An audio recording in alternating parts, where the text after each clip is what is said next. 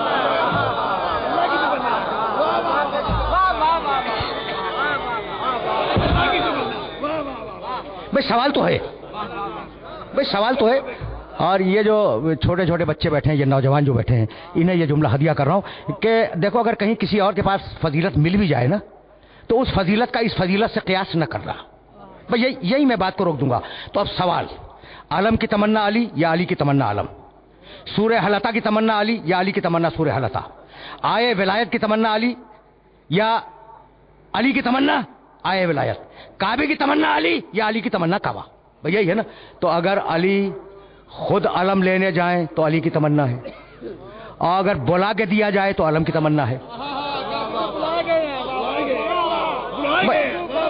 بھئی سامنے کی بات عرض کر رہا ہوں، اس میں نہ کوئی فلسفہ ہے نہ کوئی منطق ہے۔ اچھا بھئی، سورہ حلطہ اگر روٹیاں دینے سائل کے گھر پہ جائیں تو علی کی تمنا ہے، اور اگر سائل خود دروازے سے آ کے لے جائے تو سورے کی تمنا ہے۔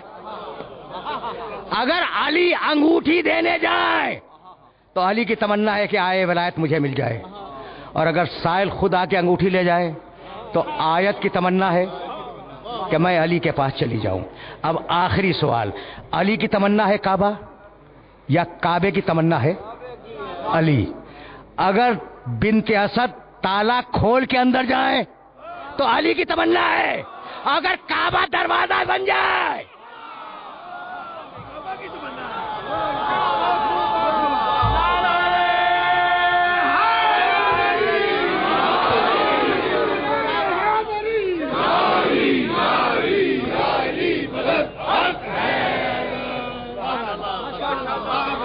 عجیب مرحلہ فکر ہے۔ اب میرے پاس واقعاً دامن وقت میں گنجائش نہیں ہے، 3 یا 3.5 دقیقوں میں مغرب کی اذان بلند ہو جائے گی، تو میں تقریر کو تمام کر رہا ہوں اور اسی جملے کو پھر ہدیہ کروں گا جو کل ہدیہ کر کے گیا ہوں۔ وہ علی انبیاء و مرسلین نے نہیں کہا، لیکن زخمی سر کو سجدے میں رکھ کے کہا کہ مالک قیامت کے دن تو گواہی دینا کہ علی نے تیری عبادت میں کوتاہی نہیں کی۔ 2 جملے سنو اور مجھے اجازت دے دو۔ اب چونکہ علی کی شہادت کو دن کتنے گزرے، 21 رمضان سے آج تک، میرا جی چاہا کہ میں علی ہی کے سلسلے میں کچھ جملے عرض کروں۔ یہ جملہ کہا، سجدے سے سر اٹھایا، گلیم لایا گیا۔ گلیم جانتے ہو؟ کمبل۔ علی آئے تھے تو اپنے قدموں سے چل کے آئے تھے، اور ضربت کے بعد اس قابل نہیں تھے کہ اپنے قدموں سے چل کے گھر میں داخل ہوتے۔ کمبل بچھایا گیا اور کمبل میں علی کو لٹایا گیا۔ آگے سے حسنین نے اٹھایا اسے، پیچھے سے علی کے ساتھیوں نے اٹھایا، اور اس شان سے چلے۔ گلیم کہتے ہیں کمبل کو۔ تاریخ آل محمد سے اس کمبل کا بڑا ربط ہے۔ تمہیں کچھ یاد آیا؟ جب 7ویں امام کا انتقال ہوا ہے زندان میں، تو ایک کمبل میں جنازہ رکھ کر بغداد کے پل پہ لا کے رکھ دیا گیا۔ کمبل عجیب مسائل ہیں۔ اچھا، دوسری مرتبہ کمبل کب استعمال ہوا؟ جب بھتیجے نے، قاسم نے حسین کو آواز دی ہے، واہ اما ہو ادرکنی، اور حسین دوڑتے ہوئے آئے ہیں، تو قاسم کا لاشا اتنا پامال ہو چکا تھا کہ اسے اٹھا کے لے جانا ممکن نہیں تھا۔ کمبل بچھایا، ٹکڑے جمع کیے۔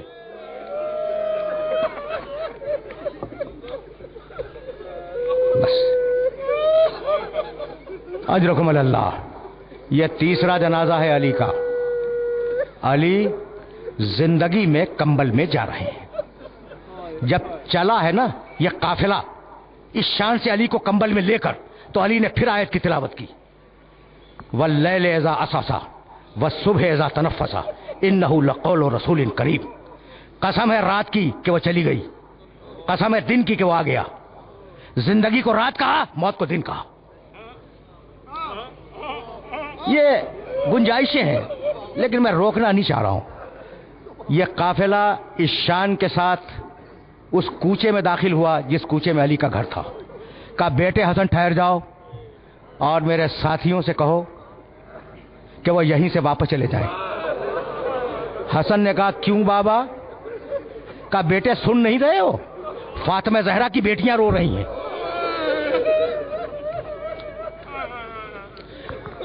میں پسند نہیں کرتا کہ فاطمہ زہرا کی بیٹیوں کی آواز نامحرموں کے کانوں تک جائے. تم نے گریہ کیا، مجلس تمام ہو گئی نا. علی گھر کے دروازے پہ پہنچے. دیکھو اذان مغرب بلند ہو رہی ہے لیکن یہ میری مجبوری ہے، 2 جملے سنتے جاؤ. علی گھر کے دروازے پہ پہنچے. کہا بیٹے حسن مجھے اتار دو. کہا بابا آپ اس قابل نہیں ہیں، آپ کمزور ہیں. کہا نہیں بیٹے مجھے اتار دو. کہا کیوں بابا؟ کہا جب میں چلا تھا تو زینب نے مجھے اپنے پیروں سے جاتے ہوئے دیکھا تھا. جب وہ دیکھے گی اس کیفیت میں تو برداشت نہیں کر سکے گی. علی اترے، ایک ہاتھ حسن کے کندھے پر رکھا، دوسرا ہاتھ حسین کے کاندھے پر رکھا. گھر میں داخل ہوئے. پسے پردہ شہزادی زینب کھڑی تھی. ایک مرتبہ دیکھ کے چیخ ماری. علی نے کہا بیٹی باپ کے زخمی سر کو دیکھ کر اتنا رو رہی ہے، کل جب بھائی کے کٹے ہوئے سر کو نوکے نیزہ پہ.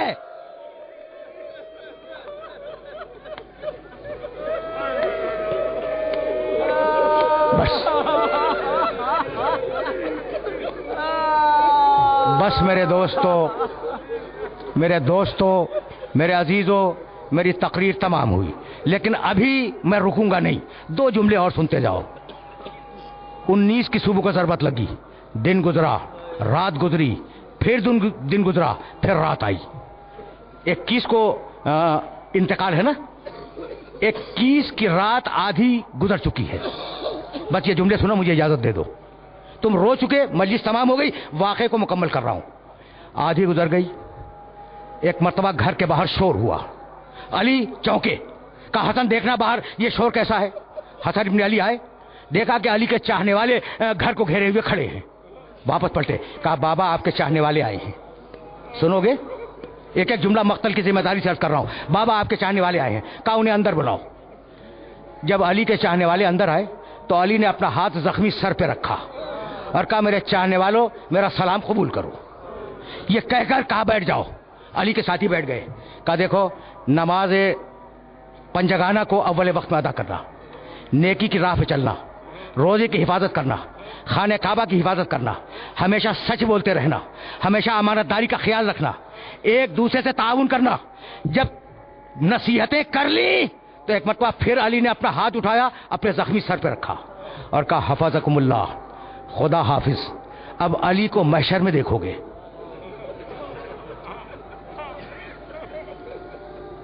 سن لیا تم نے؟ اب علی کو خدا حافظ، جاؤ. اب علی کو محشر میں دیکھو گے.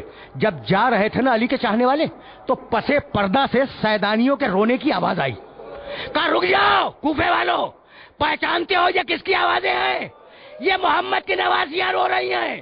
ایک دن کوفے آئیں گی، ان کا خیال رکھنا.